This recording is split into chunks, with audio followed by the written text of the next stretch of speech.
प्रधानमंत्री नरेंद्र मोदी के 75वें जन्म दिवस के अवसर पर भारतीय जनता पार्टी देश भर में सेवा पखवाड़ा मनाकर समाज सेवा और जन कल्याण का संदेश दे रही है। इसी कड़ी में आज नेता प्रतिपक्ष सह प्रदेश अध्यक्ष बाबूलाल मरांडी ने रांची के कोकर स्थित बिरसा समाधि स्थल पर स्वच्छता अभियान की शुरुआत की। उन्होंने वहां पुष्प अर्पित कर महान क्रांतिकारी बिरसा मुंडा को श्रद्धांजलि दी। इस अवसर पर प्रदेश अध्यक्ष ने सफाई कर्मियों के बीच मिठाई बांटकर उनका उत्साहवर्धन किया और समाज के हर वर्ग के साथ एकजुटता का संदेश दिया। बाद में पत्रकारों से बातचीत में बाबूलाल मरांडी ने कहा कि आज सृजन के देवता भगवान विश्वकर्मा की पूजा भी की जा रही है। जैसे भगवान विश्वकर्मा निरंतर सृजन में लगे रहते हैं, वैसे ही प्रधानमंत्री नरेंद्र मोदी भी बिना रुके देश के निर्माण में जुटे हुए हैं। प्रदेश अध्यक्ष ने बताया कि सेवा पखवाड़ा 17 सितंबर से लेकर 2 अक्टूबर तक चलाया जाएगा। अंत में उन्होंने प्रधानमंत्री नरेंद्र मोदी को जन्मदिन की शुभकामनाएं देते हुए कहा कि देशवासियों की यही कामना है कि वे स्वस्थ रहें और दीर्घायु हों। आज भगवान की जन्मदिन है, जयंती है, पूरे देश में धूमधाम से मनाया जाता है और भगवान विश्वकर्मा भी वो सृष्टि के रचयिता माने जाते हैं। और आज का दिन ये हम सब लोगों के लिए, भारतवासियों के लिए बड़ा खुशी का दिन है कि आज के दिन ही देश के आज प्रधानमंत्री आदरणीय नरेंद्र मोदी जी की जन्मदिन। और नरेंद्र मोदी जी ने भी जिस प्रकार से 2014 में जब देश के प्रधानमंत्री बने, उससे पहले गुजरात के मुख्यमंत्री, यानी वो भी देश के निर्माण में अहर्निश लगे हुए, बिना छुट्टी लिए, बिना विश्राम किए लगातार काम कर रहे हैं। और ये सोच सकते हो कि आज वो 75 वर्ष के हो रहे हैं। तो पता नहीं कि हम सब ने जब वो मुख्यमंत्री थे या जब प्रधानमंत्री, कभी नहीं सुने हैं कि प्रधानमंत्री या मुख्यमंत्री कि उन्होंने कभी कोई छुट्टी लेकर के कोई विश्राम करने के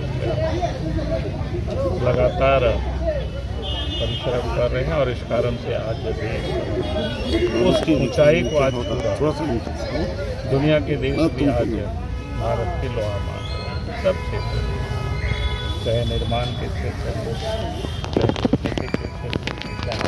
सब प्रकार से आज भारत दुनिया की चौथी बड़ी अर्थव्यवस्था हो गई और तीसरी बड़ी अर्थव्यवस्था बनने की ओर अग्रसर है। वो भी बहुत जल्द हासिल कर रहे हैं, जो लोग कल्पना नहीं कर रहे। तो हम कह सकते हैं कि आज के तारीख में भारत की जो निर्माण में जिस प्रकार से देश के प्रधानमंत्री नरेंद्र मोदी जी कर रहे हैं, तो हम आज प्रार्थना करते हैं कि भाई नरेंद्र मोदी जी स्वस्थ रहे, दीर्घायु हो, ताकि इस देश की विकास को काम करते रहे। और पार्टी ने इसलिए तय किया है कि भाई आज से लेकर के 2 अक्टूबर तक हमें पूरा सेवा पखवाड़ा मनाना है। अब उसके पीछे कारण क्या है कि एक तो 25 सितंबर पंडित दीनदयाल उपाध्याय, जो भारतीय जनता पार्टी है, उस समय भारतीय जनसंघ के प्रणेता के लोगों ने स्थापना की, जिन लोगों ने एक विचारधारा दी, एकात्म मानव दर्शन, कि हम सभी मनुष्य दुनिया में एक हैं। ये रंग अलग हो, चाहे भाषा अलग हो, चाहे खान पान अलग हो, पहनावा अलग हो, लेकिन हम सब एक हैं। अगर इस विचार को जो हमारे ऋषियों ने किया था, उसमें आधुनिक काल में उन्होंने प्रतिपादित किया, तो उनका भी जन्मदिन 25 सितंबर को होता है। और उसके बाद 2 अक्टूबर का बड़ा महत्व का दिन है। 2 अक्टूबर भी 2 बड़े महापुरुष का जन्मदिन है। एक तो महात्मा गांधी जी का जन्मदिन है और लाल बहादुर शास्त्री जी। अब गांधी जी ने भी स्वदेशी पर बहुत जोर दिया। हम सबको पता है कि उन्होंने, हम स्वदेशी के बिना देश को खड़ा नहीं कर सकते। और लाल बहादुर शास्त्री जी बहुत कम दिनों के लिए देश के प्रधानमंत्री, रहस्यमय ढंग से। तो हम कह सकते हैं उस समय जब अकाल पड़ा, देश में अनाज नहीं था, दुनिया के जो विकसित देश हैं उन्होंने अनाज देने से एक प्रकार से भारत को मना कर दिया, कठिनाई। तो उन्होंने जो आह्वान किया था जय जवान जय किसान, और उस समय फिर किसानों को जो प्रोत्साहन और देश में किसानों ने जिस प्रकार से मेहनत किया और अन्न पैदा हुई, तो आज अन्न का भंडार भरा हुआ। तो उसमें से उस व्यक्ति का बहुत बड़ा योगदान। तो ये जो पूरा पखवाड़ा है, आप कह सकते हैं कि आज देश के प्रधानमंत्री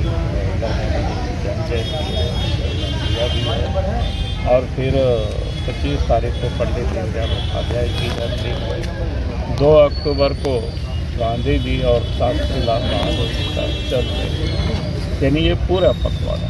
तो हम इस पूरा पखवाड़ा को सेवा पखवाड़ा के रूप में मनाते हैं। तो भिन्न भिन्न प्रकार के कार्यक्रम होते हैं, साफ सफाई अभियान, जहाँ महापुरुष प्रतिमा रहते हैं तो यूँ ही वहाँ से कचरा रहता है, तो उन्होंने कहा कि वो भी साफ हो, कहीं तालाब हो, यानी कोई एक दिन का नहीं, आगे भी काम करे और समाज को भी हमें प्रेरित करना।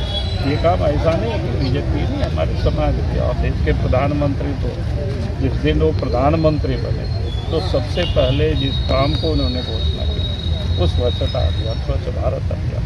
आप सबको याद होगा कि घर घर गरीबों के घरों में भी शौचालय बने, तो सबको पता है 11 करोड़ से कहीं अधिक जिसके घर में।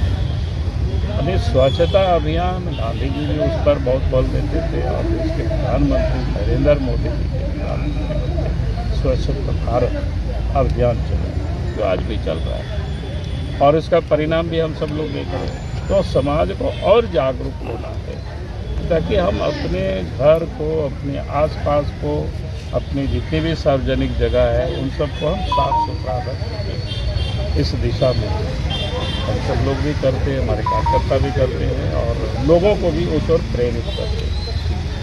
और उसके बाद आप सबको पता है कि किस प्रकार से काम हुआ देश के अंदर में नरेंद्र मोदी जी के उन सारे यानी विकसित भारत बनाने की दिशा में जो भी जितना काम हुआ उन सारी चीज़ों को लेकर के हमें लोगों के बीच में जाना, ताकि लोगों को ये पता हो सके कि कितना काम इन 11 वर्षों के अंदर देश के प्रधानमंत्री ने। मैं लोगों को बार बार कहता हूँ, अगर मैं याद करिए कि जब कांग्रेस की राज हुआ करता था तो उस समय गांव घरों तक आने जाने की सड़कें नहीं थी, गाँव के लोगों ने बिजली नहीं दे पाता। आज आप देखेंगे सब जगह विकास दिख रहा है, आप सड़कें भी दिख रही हैं, घरों में बिजली भी दिख रही है, रेल कनेक्टिविटी भी आप देख रहे हैं किस प्रकार से बढ़ रहा है, हवाई कनेक्टिविटी, रोड कनेक्टिविटी, यहाँ तक कि आपको क्या कहते हैं ये मोबाइल जो है ना डिजिटल कनेक्टिविटी ज़बरदस्त, क्योंकि दुनिया भी इसका लोहा